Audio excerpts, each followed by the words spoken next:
Mes chers compatriotes, ce soir, le peuple de France s'est exprimé. Il s'est exprimé avec clarté. Après tant de scrutins marqués par la montée de l'abstention, ce premier tour de l'élection présidentielle est une victoire pour notre démocratie. Les Français ont exprimé leur volonté de ne laisser personne décider à leur place. En me plaçant en tête de ce premier tour,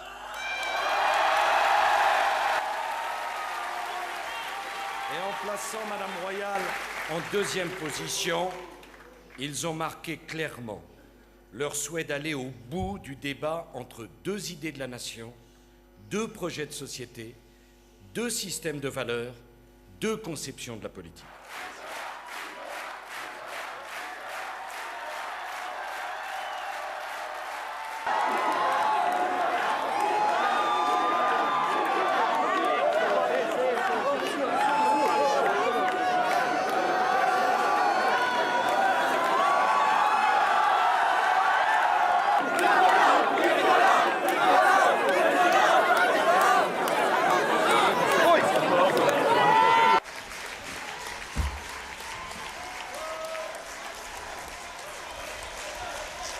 Mes chers compatriotes, si les résultats du premier tour de l'élection présidentielle se confirment, il apparaît que le corps électoral a préféré l'apparence du changement au changement réel.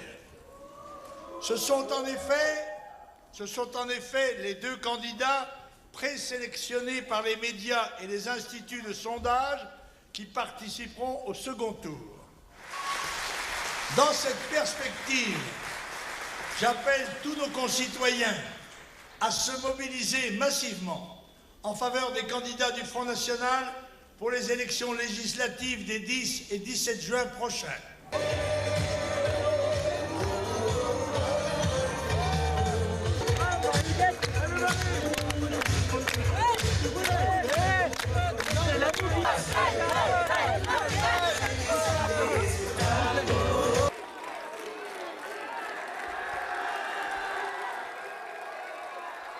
Malgré des manœuvres innombrables, malgré l'alliance objective du Parti socialiste et de l'UMP, malgré des sondages manipulés, je veux rappeler que certains instituts n'hésitaient pas à avancer ces dernières heures encore que l'extrême droite allait être devant nous. Malgré cela, malgré ces forces considérables, plus de 7 millions de Français se sont réunis pour porter une magnifique idée du changement. C'est assez...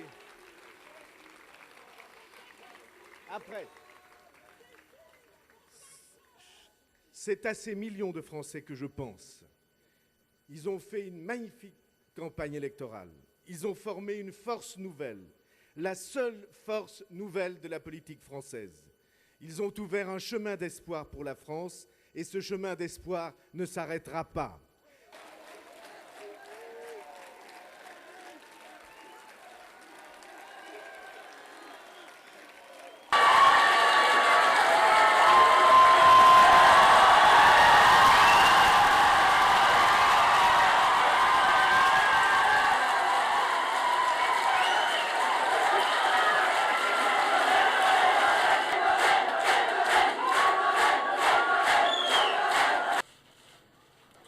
Je n'en tire aucune gloire personnelle.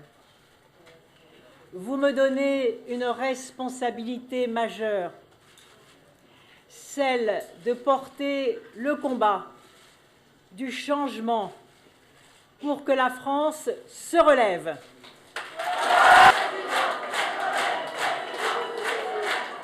Dans 15 jours, la France va choisir son destin et son visage.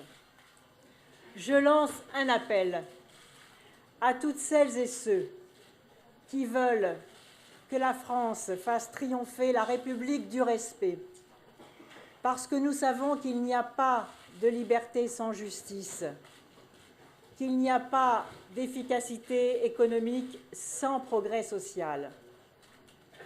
Nous aurons le 6 mai prochain un choix clair entre deux voies très différentes.